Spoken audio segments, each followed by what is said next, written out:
Newest superhero costumes we can't believe exist. Starting off strong with a character that doesn't work as well on the screen as he does on the page, MODOK. As you may or may not know, Ant-Man and the Wasp: Quantumania came out pretty recently, just over a year ago. That's a decent chunk of time, and yet my nightmares are still haunted by live-action MODOK. To be fair, that is what the character looks like. It just looks and feels considerably less weird when you read it on a comic page and not see a warped human face on a 30-foot screen. The actor was doing his best, but the odds were against him. The MCU also chose to make the MODOK bald, which is quite interesting considering he is usually drawn with hair. Not always, but lots of versions have a full head of hair. I'm sure Marvel tried the hair, which indicates that the hair was likely even worse, so I guess thank you Marvel for saving us from that. Director James Gunn is taking on a new Superman movie, much to the excitement of fans everywhere. However, that excitement dwindled for some when Gunn posted a sneak peek of Superman's new suit. In a May 6th post to the director's Instagram, you can see new Superman, David Corenswet, suiting up to deal with a new threat. The costume is not that different from other versions, they just took the iconic suit and made it more modern and detailed. Now, the actor for the hero does have some tough shoes to fill. Henry Cavill is a fan favorite Superman for good reason. There are some people that just hate the costume though, some saying it literally doesn't fit the actor, that it's super baggy. The suit is pretty banged up, which some people are taking issue with. Other fans like that the suit fits the actor a bit baggy when he's sitting down. One person commenting,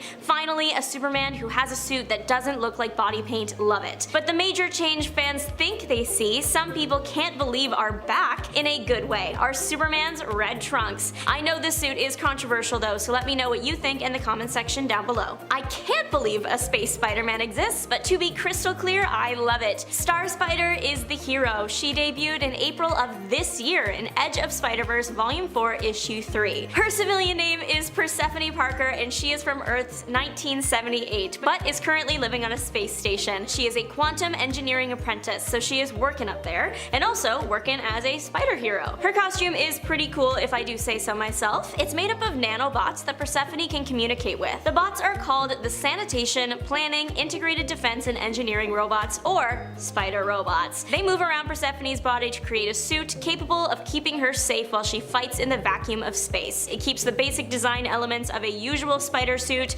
spider emblem in the middle, and red and blue, but the spider design looks like it's made of neon, so she literally glows. The suit also looks super sturdy, like it will actually protect her and it's not just there to look cute. Do superhero costumes apply to cars? I think so, and so I am going to include the kids cartoon series Batwheels on this list because I am very confused. I suppose the idea makes some sense considering the success of Disney's Cars. It just looks like a fever dream. The basic rundown of the show is the various cars of the Bat family are brought to life by the Bat computer to fight crime in the disaster that is Gotham City. In this world, Gotham has gotten so bad they need an extra Bat team of crime-fighting cars. The team is led by the Batmobile, of course, sometimes referred to as BAM in this universe. The cars do face off against other cars, typically just like the car version of major Bat villains. There is a random helicopter in there though. I don't know if my Sunday will be spent watching this, but it seems like great fun for anyone with littles. Okay, I will admit that this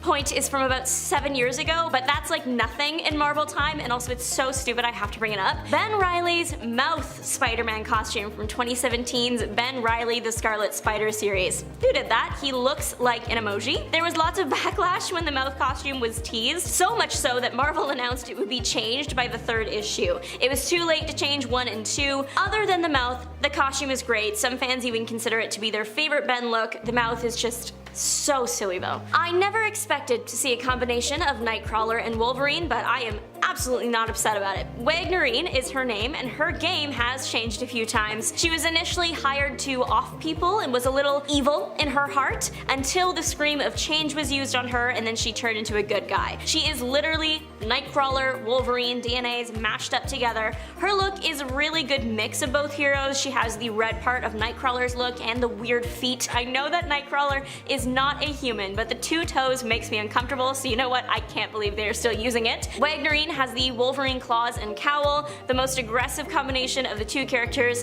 has to be Wagnerin's Nightcrawler tail with a Wolverine claw on it. Lots of recent Batmans have worn a black suit, especially in movies, but the character started out with a gray suit, and it looks like the Bat will be heading back to his roots with the latest redesign. The new suit will debut in 2024's Batman 148 when Batman faces off against his evil alter ego Zur-NR. It's no secret that DC likes to write some stories with darker themes nowadays, so it makes sense that the character's outfits get darker as well. But now Batman is lightening up a bit in the costume department, and only there. The new suit is going to be gray with dark blue accents, and it has the classic yellow utility belt. What I can't believe with this look is how big the Bat in the middle is. I know it seems like such a silly thing to notice, but like the Bat is huge. It takes up his whole upper chest. We know you're Batman, we get it. It could just be perspective, but I don't think so. I guess we will have to find out soon when the comic comes out on June 4th. About this time last year, Marvel dropped a version of Venom that is so cool I can't believe he exists. Samurai Venom exists out there in the Venomverse. In the way that there's like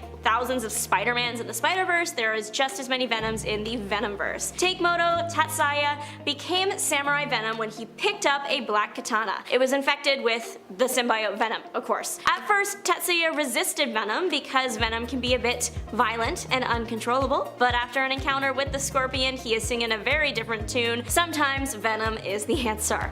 It's still a rough relationship, always a fight for control, but Takemoto is hopeful that the two can eventually coexist. It truly is a mix of traditional samurai armor and the Venom look. Overall, I would say the armor on him is slimmer than what you would typically see when it comes to samurai armor, but it's still got the general outline and plates and belts. Time to look at another version of Spider-Man, and this one dresses like Cyclops stole his whole flow. So this Peter is from Earth 72 and also debuted in the new volume of the Edge of Spider-Verse series, but issue 1 this time. In this world, Peter has had his mind erased by Department H. Department H takes soldiers and messes with them genetically. It's unclear if Spider-Man got his powers from the experiments or the traditional spider bite in this universe. Peter doesn't know his name at the start of his story. He is known as Weapon 8, and the short story is focused on Peter learning his name and getting a piece of his identity back. This Peter is quite powerful. He managed to defeat and kidnap the Wolverine of that Earth and off Captain America of that Earth quite easily, I might add. Now the reason it was easy is likely due to some extra pieces that Peter has. The experiments gave Peter extra eyes and arms, and what I couldn't believe when I first saw the arms is that they are not robot arms like one would hope. They are actually spider claw looking arms covered in skin, so they are actually part of Peter's body. Peter's extra eyes are also quite unsettling in the way only a human with 8 eyes can be. The reason I say that Peter's costume looks like Cyclops is because it kind of does. The suit is blue and yellow, which now with X-Men 97 out, we are seeing a lot of blue and yellow Scott Summers. Then there's the glasses. Cyclops famously has his visor to control his optic blasts, and the visor is red. Peter's glasses remind me of that because they are also red and yellow. Unclear why they picked red for Peter though. He just looks like Cyclops, and I will die on that hill. This is maybe the most recent kind of costume announcement. It happened May 25th. Okay, for months now, years, however long Taylor Swift has been friends with Ryan Reynolds, there have been rumors of her joining the MCU or Marvel Entertainment as a whole. Dazzler was the long-running theory. Then it was rumored the singer would take on a show in the role of Blonde Phantom, but Marvel has just posted a new picture of the mutant known as Magic, and the resemblance is uncanny X-Men if you will. This slightly redesigned character really looks like Taylor Swift. So while her outfit has not changed much, if at all, her face definitely has people taking a second look. As one Instagram user did point out though, you can see the mutant's belly button, and as Taylor Swift fans know, Swift does not show hers often. It's an inside joke. The rumors that Taylor is joining Deadpool and Wolverine are still going strong, and the real surprise at this point is just who Taylor might play. At number 10, we have the Rainbow Batman suit from Detective Comics number 241. This is the suit where we get to see Bruce Wayne's fashionista persona as he gets to fight crime in all sorts of different colored suits, from green to purple to yellow to white to red, which on the cover looks more like a neon pink to me. And of course, rainbow. Now you might wonder why the Dark Knight would want to wear all these costumes, but as always when it comes to Batman, the explanation is purely logical and slightly convoluted. See, the The Bat Diva did this in order to draw attention towards himself and away from Robin, who earlier had performed a heroic act as Dick Grayson, pushing a girl out of the way of a speeding car and injuring his arm in the process. And since Batman don't believe in work from home culture, and to his credit it is the 50s, he takes the money he would have spent on Robin's paid leave and cops himself some new fancy outfits so that no one would pay attention to Robin's arm and realize his secret identity. If you're enjoying the video so far, do me a quick solid and support the channel by pressing like, subscribing to Top 10 Nerd, and ringing that notification bell. Goes a long way, thanks guys. At number 9 we have Raven's New 52 redesign from Teen Titans number 17. Raven's original cloak is simple, elegant, and iconic, and so to recapitulate that essence for the New 52, they took all that and put it in the garbage and just went, Raven?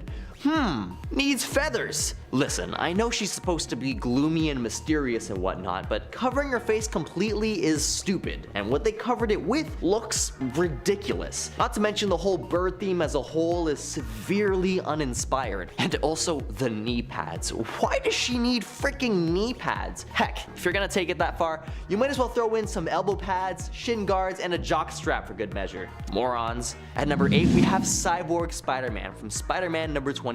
This is probably the most 90s Spider-Man costume out there, though I wouldn't be surprised if one of you guys in the comments proved me wrong. Solo nearly ended Spider-Man, believing him to be Doc Ock thanks to an illusion cast onto him by Mysterio. But Peter was rescued in the nick of time by Cyborg X, who took him to Care Labs to get fixed up, where he would awake with a new metal cast, an eyepiece, and some stitches. He was even gifted a utility belt, though Spidey never puts this one to use. And while the original version of the Cyborg suit is disbanded fairly quickly, probably on account of it being so hard to look at, it's worth mentioning that a Pete from a different timeline decided to go all in with the cybernetic enhancements, leading to a truly cyborg Spider-Man whose costume is seriously done right. We're even gonna get a fresh take of the character on screen in the next Spider-Verse movie with Cyborg Spider-Woman, and I'm all about it. Well, save for the spiky shoulder guard. Personally, I feel it's a little bit out of place, but maybe we'll get a good enough explanation for it in the movie, but probably not. At number 7, we have the Superman Unchained armor from Superman Unchained number 7. Okay, look, we can all agree that the Unchained armor is undoubtedly badass looking. That's not my point here. My gripe is the fact that Superman's wearing it. You see, Kal dons the armor when he realizes that he's vulnerable to attack from the weapons wielded by General Lane's army. And the suit, which comes with a hammer and shield, is able to withstand a few blows that supposedly would have one-shot the Man of Steel.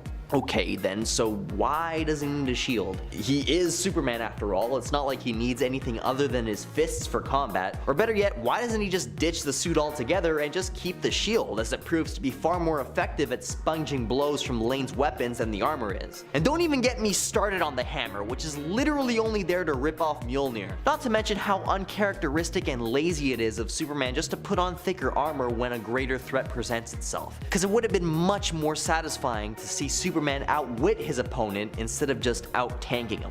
Like, okay, DC, listen up. Maybe you can use this design for some sort of Thor, Darth Maul, Megazord hybrid character, but Superman, guy doesn't need it. Give it to someone else. At number 6, we have Iron Man's nose from Iron Man number 68. There's change in the air. I can smell it. One of the most iconic examples of a redesign gone wrong, we have that period of time where Tony Stark thought it would be a good idea to include a nose in his mask to make him look more expressive and help strike fear into the heart of his enemies. Buddy, the only thing you're striking me with is an intense desire to laugh in your face, because let's face it, the addition of a big metal nose ain't exactly intimidating. Now you might be wondering why Marvel would even give him a nose in the first place. Well, the story goes that one day Stan Lee was complaining about one of the studio's new artists. See, Stan thought that Tony's eyes were too close to the surface of the helmet for there to be any room for a nose underneath the mask, and so Stan asked, where's his nose? The editors took this to mean that Iron Man should have a nose, and so they gave him one. That is, until Stan caught wind of the change a few issues later and demanded that the editors change it back. At number 5, we have Hawkeye's tunic in Avengers number 72. Good lord, dude! Pants! Not only is Hawkeye one of the bravest Avengers on account of him being super powerless, but to stand shoulder to shoulder with Earth's mightiest heroes in what's effectively a dress is a whole new level of courage. Not to mention that this was right after some very questionable decisions led to Hank Pym turning Hawkeye into the size-changing Goliath. Not to mention that this was right after some very questionable decisions that led to Hank Pym turning Hawkeye into the size-changing Goliath, who sports an equally decisive costume, that one including those redundant bolted shoulder and waist straps. Sorry to say, buddy, but this fit just makes you look arrogant. Arrogant? No? Okay, I tried. At number 4, we have Captain America's exoskeleton, debuting in Captain America number 438. On yet another edition of Why Does This Hero Need a Whole Suit of Armor, we have Captain America. And while his excuse is a little better than Superman's, it's still pretty lame. You see, Steve Rogers became completely paralyzed by an illness brought on by the very super soldier serum that granted him his superpowers in the first place. And so in order to allow Cap to continue his crime-fighting career, Tony Stark fashioned him this exoskeleton. And after getting some implants that would enable him to operate it, Cap was back in action. Now, I've included this one on the list because the whole concept is a bit ridiculous. I mean, super soldier serum induced paralysis just makes the serum itself completely redundant. Like, if you wanted to give Cap an Iron Man suit, just give Cap an Iron Man suit and do away with the whole degenerative disease nonsense. I mean, Spidey got an Iron Man suit, more than one, and he didn't need to get paralyzed to earn it. At number 3, we have Plaid Daredevil. Okay, this next one is seriously cruel, and if you laugh, your soul is going straight to Mephisto. This panel comes from What If Volume 2 number 17, the comic that asks, what if Daredevil had a dishonest tailor? To which Kingpin and Punisher are seen laughing in his face. See, I think this is dumb not because of the plaid, although it is pretty ugly, but because it's uncharacteristic. You see, Daredevil wouldn't have gotten ripped off. He can't. He can literally smell fear and dishonesty. It's what makes him such a good lawyer. So either this universe's Daredevil is missing one of his most crucial hypersenses, or he's Canadian. Either way, it's nothing to laugh about. At number 2, we have Hulk, the Horseman of War from Incredible Hulk number 456. That's right, not only has Hulk been a villain, an Avenger, a space gladiator, and the conqueror of entire planets, but now we can add first non-mutant war horseman of the apocalypse to his resume as well. His armor, made from celestial tech, allows him to accomplish feats of strength with ease, which the irregular Hulk would probably find at least a little strenuous, like picking up and tossing an entire Egyptian pyramid, for instance. His helmet also has the added bonus of calming his inner demons, allowing the Hulk to become more cold and calculated. And if I'm being honest with you guys, the real reason I included this costume on the list is because it makes Hulk look like a jacked version of Marvin the Martian. Am I the only one who's made this connection? Can't be. And at number 1, we have Mangaverse's Black Panther, who made his very first in-costume appearance in Marvel Mangaverse Eternity Twilight. The Marvel Mangaverse has plenty of questionable redesigns. I'm looking at you, Spider Gloves. But when it comes to the King of Wakanda, boy oh boy did they do him dirty. See, instead of utilizing the vibranium of his homeland to build himself a super suit, T'Challa of Earth 2301 seems to have replaced his sacred herb powers with the spirit of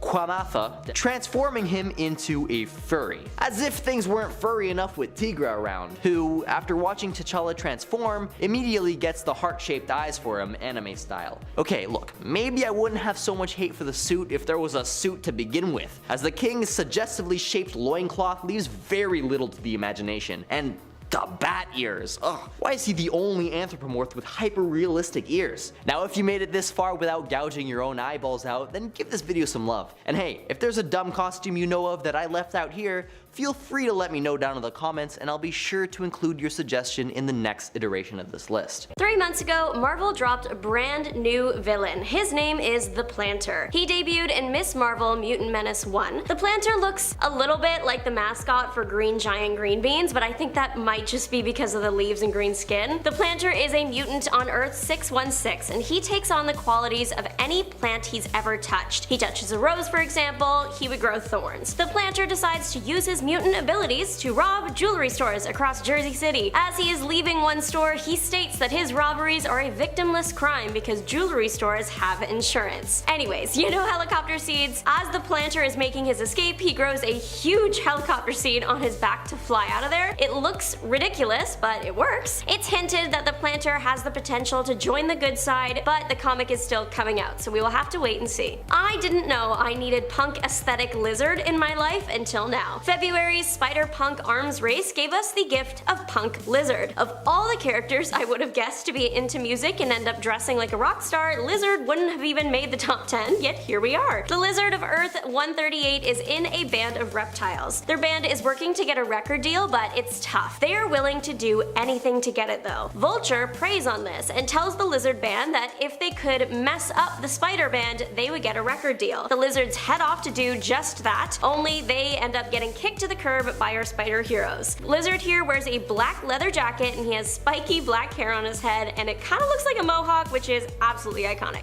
You ever look at a villain and go, yeah, you named yourself appropriately? Well, that was me, looking at Terror. The newer version of him is from Earth 2099 that debuted a few months ago in Timeless Volume 3 and then in Miguel O'Hara's Spider-Man 2099-4. The character of Terror has been around since 1988, but there's a new version in town and he looks awful. Also, his name might be Shrek, which I think is hilarious. Terror's thing is he was cursed to look like a demon with green skin and decaying limbs. Since his body is always decaying, he needs to replace his parts frequently, so he has the ability to merge other people's limbs into his own body like a self-made Frankenstein's monster. The version of him that debuted a few months ago is the scariest of the ones I've seen. He looks like he steals people's parts because he is falling apart. He actually has a whole operation for it in this world. He opened the Body Shop, and it's not a place for lotions or soap. It's a place where bad people get lured so Terror can keep their body pieces. Terror was ultimately driven away from his shop by Spider-Man to hide in the sewers. Maxwell Markham, aka Grizzly, originally debuted in 1974, but a new version of him dropped literally a few weeks ago, and he's kind of fabulous. The new version debuted in Spider-Man Unlimited Infinity Comic 37. The first half of the comic is Earth 616. It's normal Spider-Man fighting against the normal Grizzly, so we see what Grizzly normally looks like, a strong man in a grizzly bear suit. Most, if not all, depictions of Grizzly up until this point were a man in a bear suit or wearing a bear skin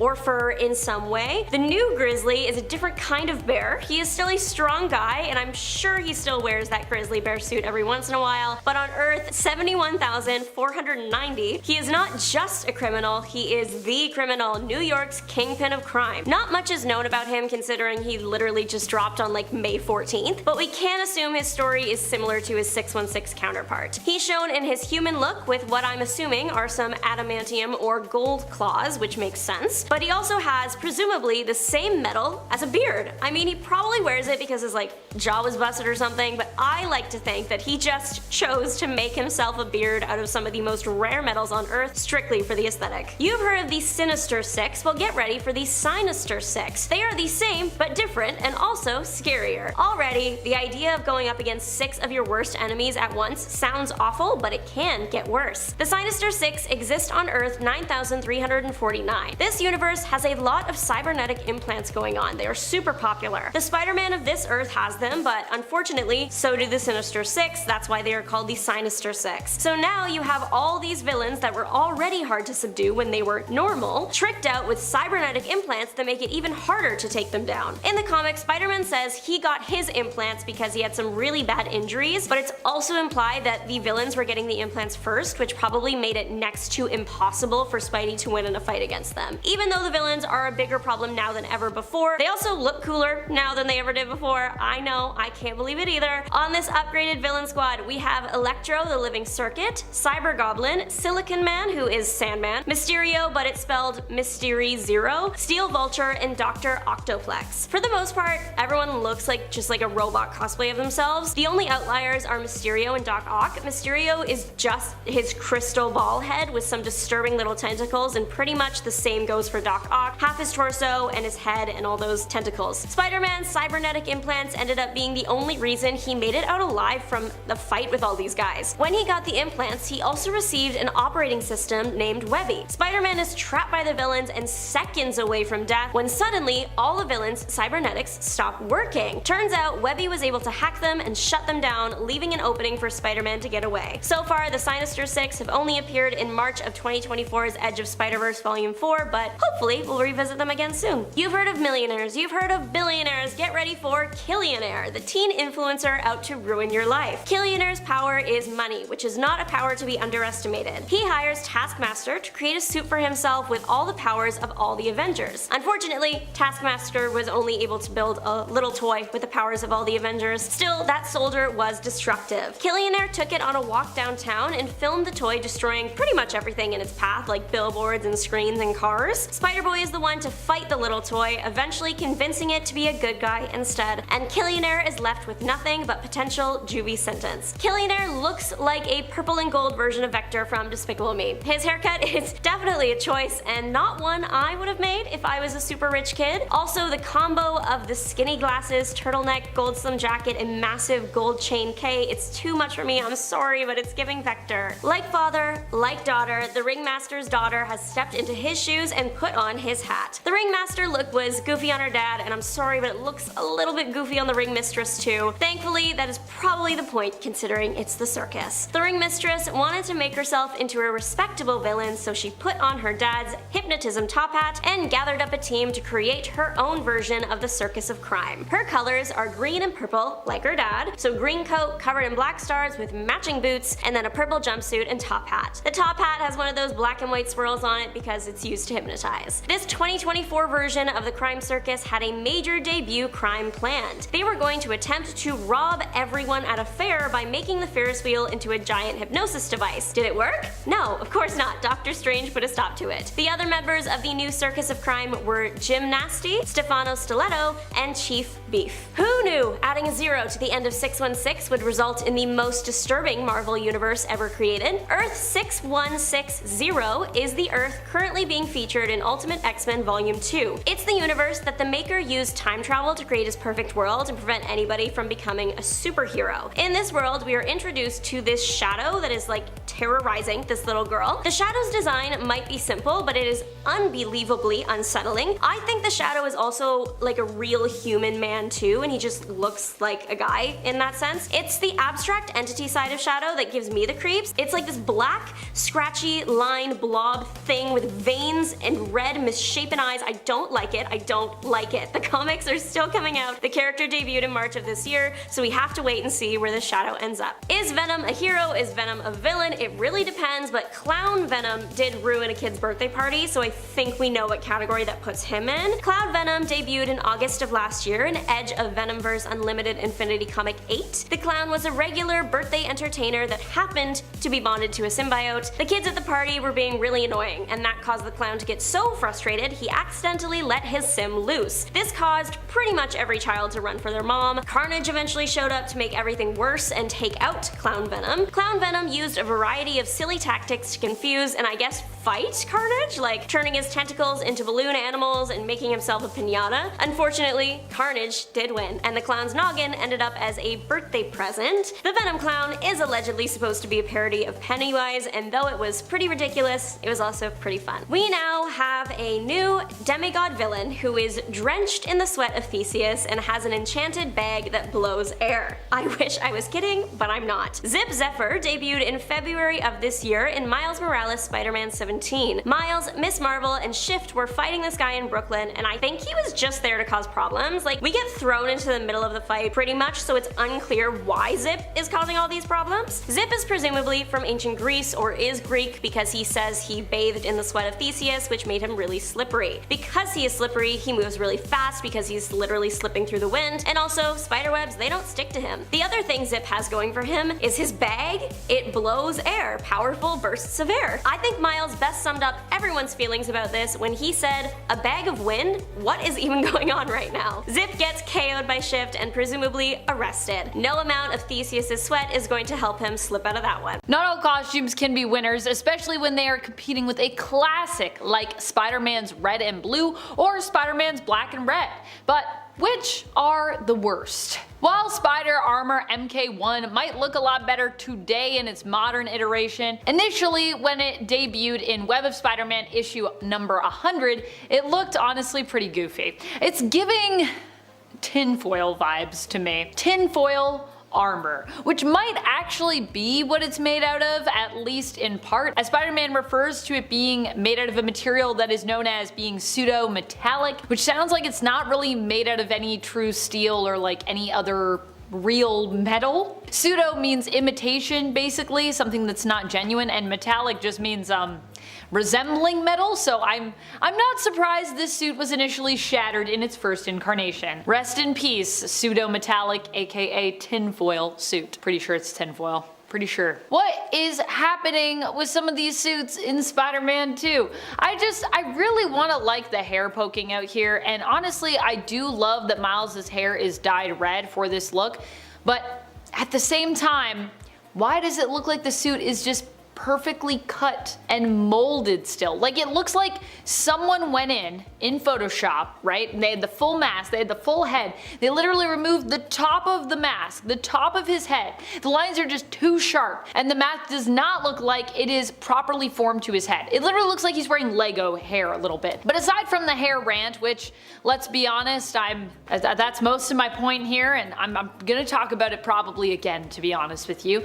I'm not sure how I feel about this look when it comes to just even the shoes. Why are the shoes always throwing me off with Miles's look? I mean, a lot of the times I get stuck on the shoes. This is Miles Morales' Red Spectre suit, by the way, from Spider-Man 2 on PlayStation, and I don't know how I feel about it. Other than I simply don't like it. I want to like it, but I just can't. Just what is even going on in Spider-Man right now in the comics? What is happening? Someone help me. Part of me wants to read and like find out, and then the other part of me is honestly a little too scared to read and find out. I'm a little nervous. This new suit of Peter's though, an Amazing Spider-Man, which will make its first appearance in ASM issue number 53 this summer, or just before, presumably, based on the cover for issue number 53, and honestly there's a cover I think it's for issue 52. It's like the costume is teased, but then issue 53 we already have the cover for, so I don't know. This costume though, it seems to give us a sense at least for some of the story behind it, and I'm not sure that I like it. The solicit for this issue also gives me more details that I'm not sure how I feel about. The solicit reads, Peter Parker is the Spider-Goblin. Peter Parker carries the weight of Norman Osborn's sins and takes to the skies as Spider-Goblin. How do I feel about this? How do you feel about this? Ugh, this one just feels kinda garish to me. Now I understand what it's trying to do, I kinda respect what it's trying to do, but like the suit that we just touched upon, this one just feels a bit too showy for my taste, I'm gonna be real. We're talking here about Peter Parker's Smoke and Mirrors suit. This suit design is of course based off of the famous Spider-Man villain Mysterio's look, but what works for Mysterio doesn't necessarily work for our friendly neighborhood Spider-Man in terms of style, in my opinion. The glass smoky helmet really throws me off with this one too, as every time I look at it, it just makes me feel like super detached from the character. I keep forgetting that it's like an actual head. Keep being like, oh, why isn't Peter wearing it though? I mean, where is Spider-Man's face here also?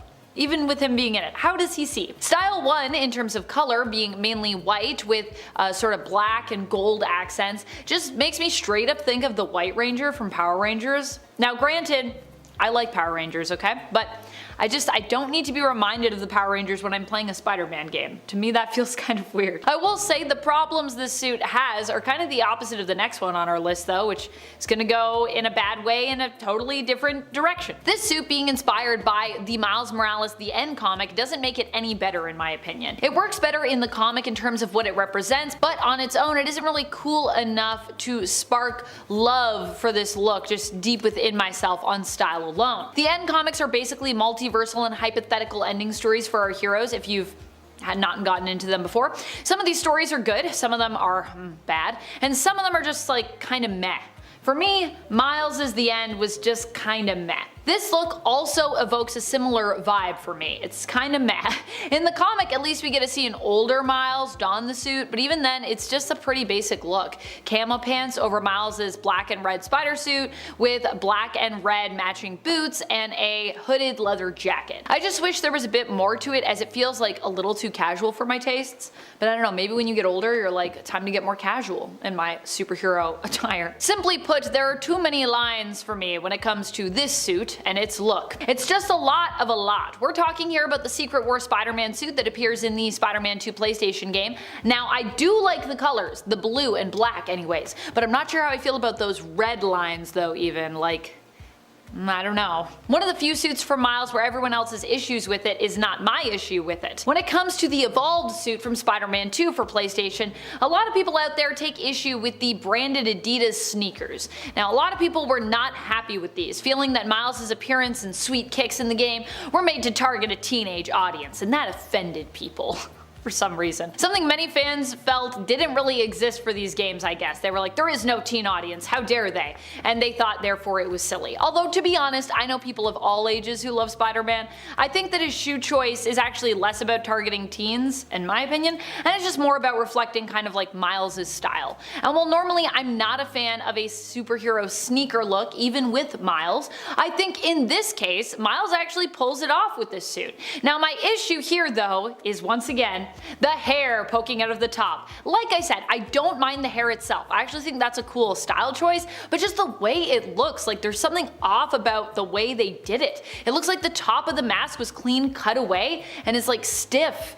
Or like Miles' head is weirdly blocky. If it's a spandex style mask, shouldn't the part where it's open like squeeze tightly to the top of Miles' head and then the hair comes out of that? It feels like it should just be a little bit more rounded there, and yet it's just like weirdly stiff and straight at the part where the mask meets the hair.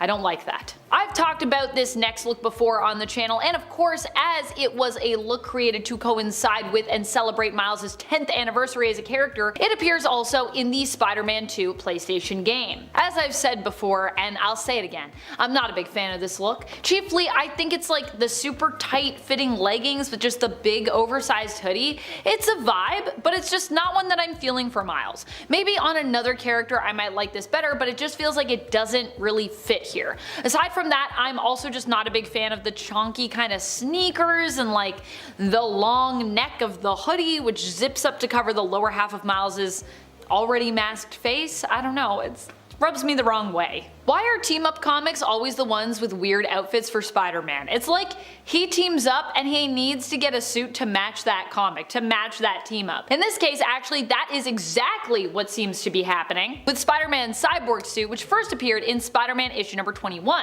You might even be able to guess which Marvel character he is teaming up with in this issue just by looking at his outfit. Now, if you guessed Deathlock, ding ding ding, you would be right. Don't worry though, this Cyborg look is just in fact a modified version of Spider-Man's suit. He doesn't really get a cybernetic arm to replace his human one. Instead, this is a special metal cast which allows him to maintain the functions of his arm while it heals at an accelerated rate. Apparently, according to the issue. The Electro-proof suit is an insulated suit that Spider-Man wears in issue number 425 of Amazing Spider-Man, and it is a wild one. It is a wild suit, and it is also a wild issue if you haven't read it. Now, this was at a time where Electro had beefed himself up in terms of his powers, essentially becoming what he'd describe as an electric god. This is also when Electro had pierced ears, by the way. What a great look. Well, the suit that Peter wears here doesn't look all that great. I am glad that it led me to this issue, as I kind of love how just like super 90s this issue is. It led me to a time that I didn't know I needed in my life right now, a time when Spider-Man and X-Man Nate Gray were besties just teaming up in New York, and I'm kind of here for it. In this issue, Spider-Man even kind of saves Nate, although Nate pays him back by saving Spider-Man later on, so don't worry about that. But Nate in his fight against Electro is surprisingly not doing so hot. Yeah, at one point he almost gets like completely KO'd by Electro. It's bizarre. That's just how crazy Electro is in this issue. To help combat the sheer power of his electric touch, Spider-Man gets himself an insulated suit to go over his standard suit, which basically looks like it was made out of patio chair cushions and rubber tubing to me. Which, in Peter's defense here, could make good last-minute insulation materials, to be honest. I don't know. Science, maybe. Science? Number 10. Wolverine's Patch Disguise. Wolverine's Patch Disguise.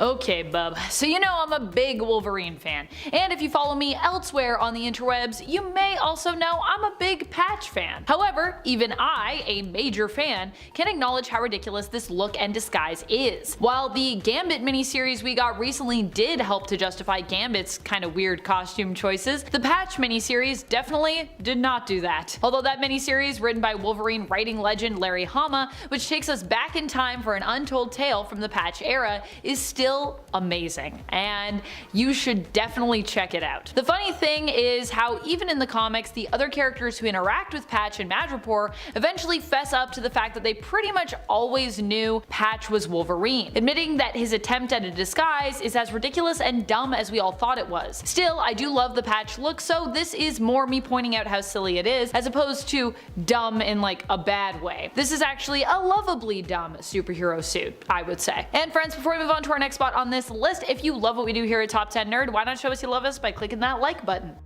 Number 9. Superman Red and Blue. Admittedly, these designs are actually kind of really cool, but it's more the power sets that come with them and how they attempted to, in essence, reset Superman with these looks that makes them kind of dumb. Although I do admire DC for wanting to change up the design and the character, which honestly was a revolutionary choice. The fact remains that this is comics, and returning to a status quo, especially for a character as old and as respected as Supes, is kinda necessary, which is why this didn't really work and a lot of people didn't really like it. Number 8. Swordsman. I don't know about you, but I personally find Jacques Duquesne's look a little silly. Like, what is happening with that helmet? Is that a helmet? It's not, right? Because it's like attached to his whole outfit, which is also really weird. What's happening there? Also, I don't mind the tunic and the tights, but the weird pink and purple color combination here is interesting for color choices. At least that's how I see the colors. I don't know if you guys see pink and purple, but that's what I'm seeing here. And the fact that while he has gloves on to protect his hands, he has nothing to cover his arms, except for, I guess, those armbands. What are the armbands for? Are they supposed to protect him, or are they like just for adornment? The thing I love about the modern look for the Kotati version of this character, by comparison to the original human swordsman who first appeared in Marvel Comics back in the 60s, is that at least this plant version, while still not having full sleeves, had the improved design of wearing bracers. Honestly, I think that makes more sense for a master swordsman rather than gloves and armbands. And also, just for context, I was talking about the original swordsman design there, so. Number 7. Azrael's Batman. As per Saya Dubray's suggestion from the comments on part 1 of this list, I had to include Jean-Paul Valley's Batman outfit here. You're completely right, Saya. It is one of the most 90s outfits around. And while I am a big fan of dumb 90s outfits, that doesn't make them any less dumb. It just means that I love things that are dumb, which is I think fine. And this outfit is definitely included in the list of dumb 90s outfits for sure. From the weird cape collar to the metal accents and back again to the insane amount of muscle definition that we can see through what must be the tightest fitting outfit ever. Also, metal garters. I mean, having a metal garter on your leg, I imagine that has to be uncomfortable. Number 6. Wolverine's no nose. Wolverine's nose is not really a suit at all, but it is a whole look that Wolverine had for a time that was bizarre, and I thought, hey, if Tony's iron nose can make the cut on AJ's part 1, it's important that I also include Wolverine's nose on part 2 here. While Iron Man having a nose added to his suit was weird for the character, Wolverine had the opposite problem of completely losing his nose, which was also weird for the character. However, at least this was more of a stylistic choice inspired by the story than, you know, an arbitrary change to the design based on where Iron Man's eyes are. So I will at least say that in the defense of this pretty strange look for the character. It came as a result of Wolverine having the adamantium coating ripped from his bones by Magneto, which also turned him feral. For a few years he'd become more bestial in nature than he normally was, which apparently also meant his nose, I guess, had to go, becoming more of a flat central spot on his face with 2 nostrils. Kinda like became pushed into his face. Almost. I mean, honestly, this version of Wolverine almost becomes unrecognizable when you take the nose off. Number 5. Smallville's Aquaman. Whether we're talking sleeves or no sleeves, second generation or first generation, the Aquaman look for Smallville was pretty ridiculous and honestly kinda dumb in a bad way. While I typically try to approach dumb lists with less of that kind of outlook because, you know, dumb doesn't always have to mean bad, and it definitely doesn't usually mean bad for me, this costume, in my opinion, is actually pretty atrocious. I honestly, I don't really like this one. Honestly, I think I'd rather have the Golden Age look with the weird fins on his arms and his legs over this one. It just looks like a weird jogging outfit to me, and I know it's probably supposed to be like a wetsuit, but no, just let's pretend it didn't happen. Except we can't because it's on this list, so now we all have to remember it. Number 4. The Crossing Thor. I mean, everyone in The Crossing looked pretty wild, but Thor is definitely up there for me personally. The Crossing is the event where we learned that this whole time Iron Man had been basically a sleeper agent for Immortus, aka an alternate timeline version of Kang the Conqueror. The whole time! Dun dun dun! In honor of this very important and historical time, Thor and many of the other Avengers ended up with kind of new looks. Now, Thor's costume was definitely the most 90s look I think I've ever seen. The only thing it's missing really for me is pouches, honestly. What it lacks in pouches though, it makes up for with everything else in abundance. Tons of chains and elaborate excessive harnesses, and one of those weird like face masks that covers part of your face, like the sides and the top, but leaves a hole on the top of it for your hair to come out. And of course, I believe this was actually supposed to be what future Thor was meant to look like in this comic in like another timeline, despite this look truly screaming 90s. In the story, this appeared to be a vision that we got of what a future Thor would look like. Now, thank goodness that hasn't ended up happening in this current timeline, at least not yet anyways. I don't know, that might still be somewhere lurking. Number 3, Star Sapphire. When it comes to Star Sapphire, Carol Ferris, she isn't always a hero and she isn't always a villain either. She's kind of done both of those things. She served both roles, but either way, she usually does so pretty ridiculously dressed, I gotta be honest. I mean, not always. She's had some reasonable costume designs and some that I've liked, but for this point, I'm focusing on her one-piece bathing suit-like costume with the middle of it cut out to the point that it becomes theoretically, structurally unsound, I'd say. For the record, I don't mind a woman who shows off her body. In fact, you know, I too enjoy that, both as a woman and both as someone looking at women, especially when it comes from a place of empowerment. I don't really mind anyone showing off their body as long as they're the ones making that choice for themselves, and it makes sense. Truly, doing so can not only be a good showcase of confidence, but also of self-love and self-celebration, and that's hot to me. But this costume is just objectively ridiculous, because how does it stay on? I mean, I know that it's, you know, probably like a construct,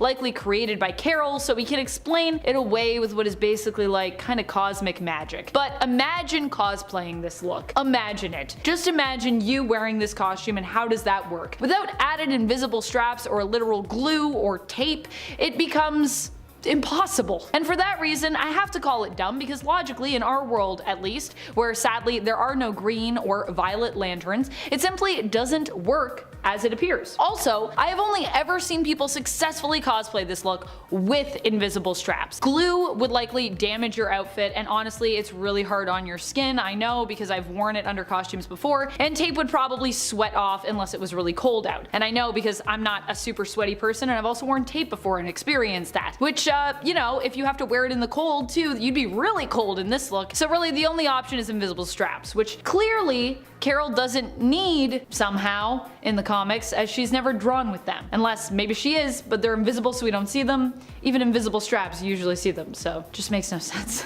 Number 2, the Crossing Wasp. I don't just want to talk about the crossing here, folks, but as ridiculous as Thor's look is, Wasp is possibly even more wild. Now, she kind of had 2 looks as well. The one she wore at the beginning, which is kind of like a metallic bodysuit that somehow like fits her like spandex, and possibly even has a metal pocket on the legs. I'm not sure. I saw that in one of the panels I was looking at, and I was like, wait a minute. Does she have like metal cargo pants that are skin tight? It looks like a pocket to me. The second is after she is resurrected in Avengers issue 394 and comes back literally looking like a pink bug woman with bright pink hair and bright pink wings. Number 1, Original Peacemaker. I have to say, I really love how dumb this look is, and I love that we managed to somehow keep it in the DCU, almost 1 for 1. The reason why I went with the original version of Peacemaker's costume from his days at Charlton Comics isn't just because of the white pants, which to me are an absurd fashion choice to make when you know you're headed into a fray. Wearing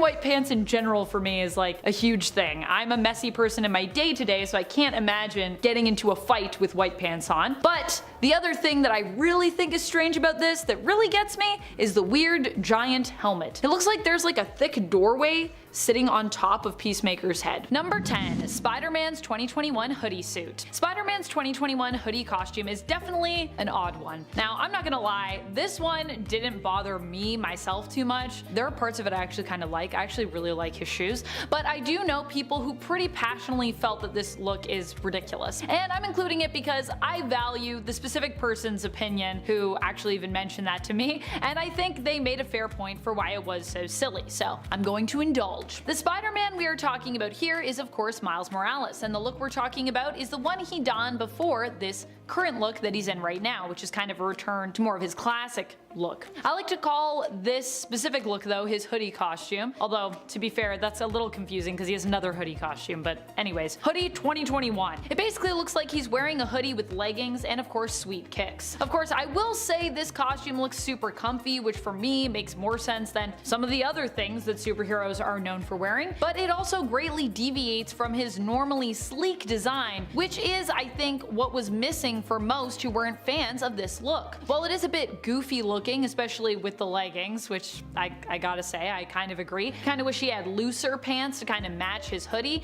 this costume was actually made by one of Miles's friends as a replacement, so at least it also had a reason for existing in the story. And friends, before we move on to our next spot on this list, if you love what we do here at Top 10 Nerd, why not show us you love us and you love talking about all the dumb, weird costumes by giving this video a thumbs up. I love dumb costumes. Number 9. Wonder Woman's secretary look. Forget the old. The new Wonder Woman is here, and she is depowered and working as a spy and business owner, baby. The kind of Wonder Woman you probably never really asked to see, but the 70s gave it to us anyways. Admittedly, the actual fashion sense of this look is pretty great, I gotta say. So although in some ways this is kind of dumb, I also feel like the actual fashion, amazing. And I mean all around throughout as well. But the fact that it comes with Diana not having her powers anymore is pretty tragic, which is why it's going to make our cut. Even though this was done in an effort to actually promote feminism at the time. The revamp was actually intended by the creative team behind it to encourage other women to strive for independence and was actually pretty well executed, I gotta say. Even though taking away Diana's powers would in retrospect be seen as a downgrade for the character in regards to her history. Which is why this makes our cut, even though I understand what they were trying to do was not that, but it unfortunately ended up being seen as a setback as opposed to a move forward for the character. Number 8. Martian Manhunter. This was really the only suggestion I got from the comments on our part 2. People were saying that we never talk about male characters in skimpy outfits and how those are dumb, and Martian Manhunter was one of the ones that was suggested. And I do agree that Martian Manhunter does have a weird outfit, but I also didn't know too much about his outfit and what it means, so I decided to look into it. And as I was expecting, while this outfit does look pretty ridiculous with Martian Manhunter's little shorts and his X-straps over his bare chest with his long flowy cape, it turns out there is actually a reason behind it. So it kinda does make sense. Martian Manhunter being a shapeshifter, it's as I expected, and apparently his clothes are actually just him, because he's a shapeshifter. It's just a weird thing to think about. His suit, therefore, is something he chose to shapeshift into,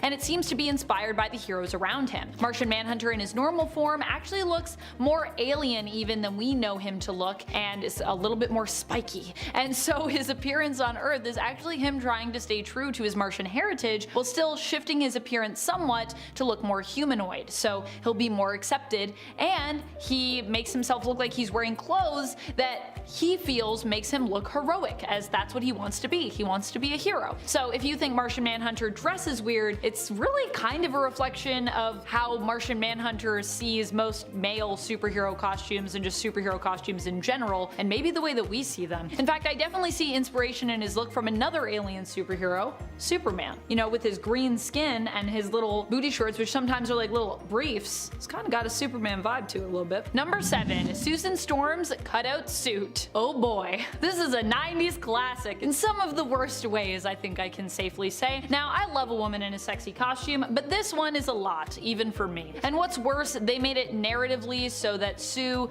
designed this one herself, which feels not right for the character, but hey. If that feels pretty out of character for Sue, who refers to feeling like an old frump in her previous suit, you're not alone in thinking that, by the way. Many people like to defend this costume by actually saying that narratively its creation makes sense because it came from her evil persona Malice, actually, who was still possessing and influencing Sue at the time, and that this is actually an indicator of that. While this might be true, I'm still skeptical as to this being the real reason outside of the canon for this redesign. And even if that is the only reason she had this suit, I still don't really like it because as a Sue Storm fan, it doesn't actually come from Sue herself, but from Malice, who was controlling her at the time. Which I know Malice is kind of like a part of her, but it's like the evil part of her. So there's really not as much agency here for Sue. Number 6, Vision. Marvel Comics initially had a completely different character who is known as the hero Vision. This was actually back, I believe, when they were Timely, before they were known as Marvel Comics. Marvel Comics would ultimately, of course, ditch their original version of the character and later get a completely new version, an android instead of an alien, who would end up as the Vision we know and love today. Not only is this original Vision's costume a product of the times,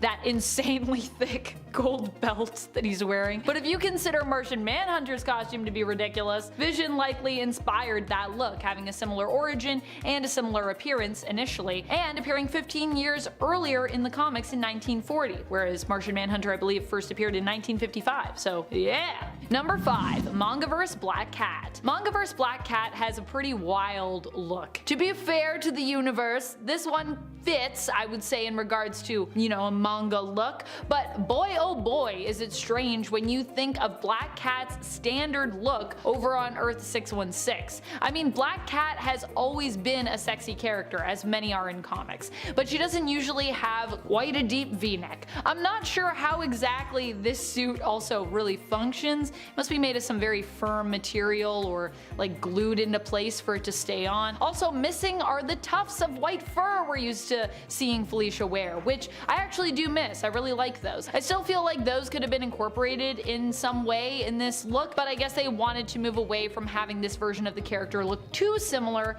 to her, you know, 616 counterpart, which honestly, fair enough, but still the deep V and the super long claws for me feel pretty weird. Maybe it's just because I'm not as into manga as I used to be, I don't know, but that's where we're at. Number 4, Doctor Strange, a new Sorcerer Supreme. The 90s was a time when many folks got new looks. Some of them were, no, actually almost all of them were pretty terrible. But that's why we love them, right? Steven was not exempt from this. He got one of the most mystical 90s looks after years of having what I would say was a relatively unchanged costume. It didn't change that much, and even today it's kind of got a similar vibe. His costume was tweaked here and there, but usually for the most part it's just been slightly updated. But this was a pretty crazy refresh for him. His hair was even different. This transformation took place in issue number 75 of Doctor Strange Sorcerer Supreme, where Steven revealed himself at the end as the true Doctor Strange. The sunglasses are what really get me with this one, though honestly, I kinda wanna cosplay as 90s Strange now. I mean, what a vibe. Also, I love that he comes out and he's like, the sun, I must put on sunglasses. To make sense of why he's wearing sunglasses. Which, I mean, you know, you gotta make sense of that, otherwise how am I supposed to accept as a reader? Number 3, Starfire from Red Hood and the Outlaws. Based on how the comments looked for part 2, I can already feel the animosity surrounding this point just building up, just from me even mentioning it. I could end the point here and I feel like people would rage. But regardless, I'm gonna dive into my perspective of this one anyways, because, well, I mean, that's what I'm here to do, so that's what we're gonna do. Talking about costumes that I think are somewhat dumb, and so we're gonna get into that. As I've said before though, and I will say again, dumb to me doesn't always mean bad. It can mean illogical, silly, or contradictory. It doesn't necessarily mean bad.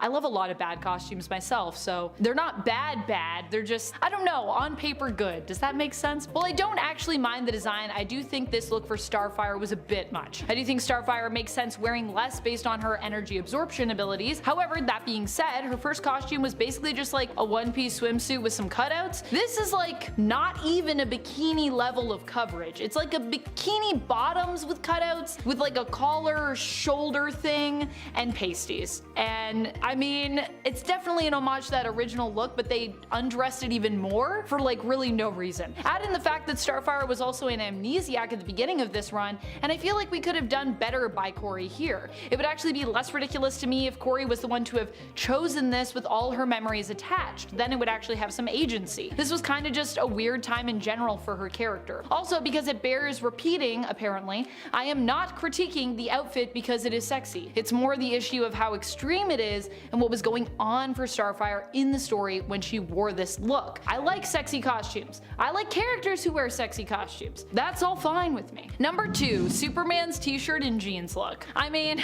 what even is this look? look. I understand wanting to modernize your character's appearance and give them something totally different, but a t-shirt and jeans just seems a little too low-key. And I know it had a narrative explanation, but still, it's pretty ridiculous. This is the outfit Superman wore when he drove around the US on a motorbike. He couldn't fly at the time, and what a time it was. I will say though, this one would be really easy to cosplay at least, so it gets some points for that, because I mean anyone could do this look. I could do this look. I could be this Superman. Number 1. Red Sonja's chainmail bikini. Now of course I have cosplayed as Red Sonja, but even I can admit that her outfit is pretty ridiculous. And I say this with much love for this outfit. The whole point of wearing chainmail is to protect you, so wearing it in a bikini form, it doesn't really make any sense. The only thing I can say about this that kind of makes sense is Red Sonja really doesn't care what other people think of her, so I could see her wearing a chainmail bikini because you just didn't care, but it's not good armor, you know what I mean? And sure, it's an iconic look that I will happily wear any day of the week, well as long as I'm feeling like wearing a chainmail bikini, but that doesn't change how goofy it is, as is evident by many of those who write and draw her, changing up what she wears inside the comics while kind of saving that iconic look more for either a single moment in a story or just for the cover. So I feel like even creative teams acknowledge this. Hot pink wizard hats or knee-high striped stockings might not seem like something you'd see an X-Men wearing, but it might surprise you what is hiding in their closets. Changeling, I've talked about this mutant a few times. He is the telepathic shifter that pretended to be Professor X, so Professor X could go underground to prepare for an alien invasion, had an identity crisis, decided to be a good guy after getting a cancer diagnosis, zombie version of him shapeshifted into Elvis to help out She-Hulk in a car chase. Hope that's all ringing a bell. So yeah, normally we talk about his powers, his life story, but today we are talking about his original outfit because what is he wearing? Blue morph suit base, which is fun because the alternate universe version of him is named Morph. Honestly, the body of it all is fine. It's the helmet. What is that? Who made that? Changeling can change the appearance of his costume at will, and that's what he picked. I have tried to find the reason he wears this helmet, but the truth is the character isn't that popular, so there really isn't much. I did find one hilarious description online. The most interesting thing about you is that ludicrous purple turnip of a hat. Sums it up, methinks. It must have something to do with the fact that he has telepathic powers, but I, for the life of me, cannot figure out what it has to do with that. Sound off in the comments down below if you know what is going on with the purple turnip. Again, with the headpieces for this X-Men, Feral sporting some sky-high hair or fur. Feral is her name. Love that choice. She's completely feral. I don't know how to feel about her hair, fur, though. It's so pointy and so high. Somehow she is outdoing the original Wolverine look. Her actual clothing follows a similar style to her hair, having very pointy and high shoulders. I feel like she is in a 80s rock band and has yet to reveal that fact. Feral is like an animal. She has sharp claws and teeth. Her mutation makes her very fast and she has heightened senses. She also has a healing factor, of course, and a tail. The tail is very long and very strong. She can support herself with just the tail should she need to. Her most interesting ability, in my opinion, would have to be intangibility. She gained this ability during her ghost era. Yes, she did die, like most Marvel characters. As a ghost, she could easily pass through things. I showed a picture of Feral to my roommate. First words out of her mouth, what would that look like in 3D? She has a point. How big is the hair in real life? Ava Dara, or Warbird, is a soldier for the Shi'ar Empire. That means she gets soldier armor because she goes into battle a lot. She is in the army. Not that I really know what going into battle is like, but I watch TV, I read, and you generally want to protect soft parts and major organs in your chest area. Tell me why her entire middle section is completely exposed in a big cross. Nothing there that we can see. Hopefully there's like an invisible shield type of situation she put there to show off, but I really don't think so. Is it a show of power? I'm exposing everything because you will never get close kind of thing? It's poor design in my opinion. Fun design, she looks great, but it's not proper battle armor. The rest of the armor is fine. Her legs, her arm, and her head are good. It's just the heart and major organs that are out. Warbird is a strong fighter, expert markswoman, and very well trained in hand-to-hand combat, plus she has an energy sword, so she is equipped to brawl when she needs to. The Cyclops outfit that debuted right after Avengers X-Men in 2012 was not a favorite in comparison to other Cyclops fits. No, it didn't measure up, but it didn't look completely awful, but it was kind of impractical. There are already so many things you just have to ignore in the Marvel Universe, or you just kind of have to take it at face value, or else you'll find no enjoyment here. But this outfit just makes no sense for the character. So usually Cyclops wears a visor to help prevent random like optic blasts. The good thing about the visor is that it makes makes sense. If he needs to remove it, he can do so easily. It makes sense that something could be built into the visor to prevent the random optic blasts. So when the new fit dropped in 2012, there were a lot of questions. The suit itself is forgettable but fine, just a red suit with lines on it. It's the head section that is weird, again with the helmets and heads and masks. So instead of a visor, he just has an X. X across the eyes. Not sure what the X is made of, presumably fabric, but then what fabric is going to prevent optic blasts? Maybe it's made of a hard material to prevent optic blasts, then if he needed to remove it, would he just need to take off his entire hood?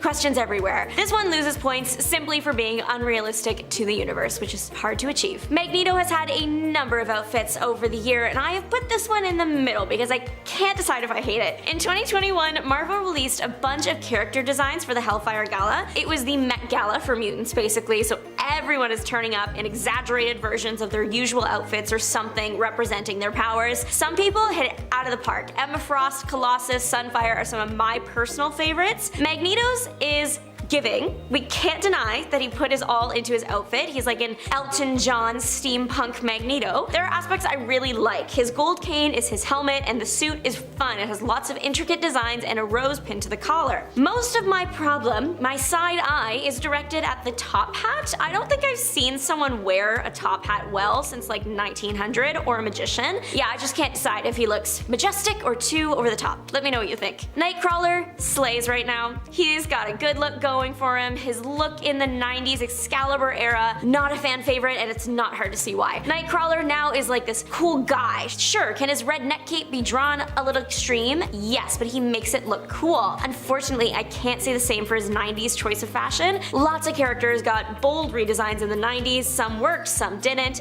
In Nightcrawler's case, they gave him a goatee and overall made him a pirate. He looks like a pirate. Give him the hat, that's a pirate. He has a little gold earring, that's not that bad. I feel like they could bring that back no problem. His belt is weird though. It looks like it might actually be undergarments. I don't know. The red V that we are used to seeing on the character, but made out of this like loose piece of fabric. It looks like he got into an accident in the sheets section of Bed Bath & Beyond. Generally, fans agree that this redesign was a miss and are glad he has a different fit now. Wolverine's debut costume, the one that was basically the yellow and blue standard but had little whiskers, that one surprisingly isn't the worst thing Wolverine has worn. Maybe the worst thing designed for him, but he has served worse. In X-Men 107, Wolverine is fighting the Shi'ar Imperial Guard. The Imperial Guard wears these outfits that are great for them, sure, but not so great for Wolverine. They are like these brown skin suits with a dark brown stripe up the middle and a belt made out of bones. Sounds like it should slay, right? The thing is, when Wolverine is drawn far away, it looks like he is wearing nothing but a thick ribbon. Physics, we don't know her. He's not, of course. The reason he had to wear the suit in the first place was because he got burned up in the fight and he needed something to wear that wasn't fabric shreds. An Imperial Guard was nearby and Wolverine took him out and wore his clothes. Professor X has sported some looks over the years. This one has got a touch of whimsy, a little bit of magic, and one man looking pretty in pink. Uncanny X-Men 153 gave us the gift of pink wizard Professor X. Unexpected turn for him, of course, but he didn't actually wear it. This issue of Uncanny X-Men featured the X-Men cleaning up after an attack, and Colossus's younger sister was scared to sleep because of the attack. So Kitty tells her a story to help her sleep. That story was Kitty's fairy tale. It featured Kitty and Colossus as pirates, Cyclops and Jean Grey as the prince and princess, Storm as the genie, Nightcrawler as a bamf, Wolverine as an unnamed meanie, and Professor X as the wizard. Professor X as the wizard was a moment. The comic was a little racially insensitive, but not the worst I've seen from Marvel, but also like not amazing. So Pink Professor is sitting on a magic carpet and he's got this hot pink robe covered in white stars and moons. He has a true wizard hat on his head with a little gem right in the middle and a very long mustache. Everyone across the board is sporting slightly goofy looks. This one was just the most shocking to me. So Rogue and the color green are best friends. She looks great in green, but once they made her green, like Shrek-green, why? This was in Uncanny X-Men 190 and 191. This story was about that time that New York was transported back to the Middle Ages because a wizard couldn't get tickets to a Renaissance fair. I'm kidding. Kulan Gath is just weird. He made it so everyone in NYC acted like and believed they were in the Middle Ages and dressed like it was the Middle Ages, except Spider-Man. Not about him though. This is about what they did to Rogue. Redheads in green is a moment, you know, with the color wheel, backed science, and everything. So when Rogue wears green, she looks great. When she is green, green. I don't know. Shrek was not out when this comic was released, but Rogue is Shrek here. She doesn't look awful, but she's looked better. She also just wears a tunic and a long cape. She wasn't always green. In certain panels she has her regular skin tone, so I'm not sure what's going on. It's kind of funny because at the start of the comic there is a panel that showcases all the heroes affected by the spell. In it you can see Storm drawn like a goddess, flattering angles overall, and then Rogue is beside her looking so angry and square.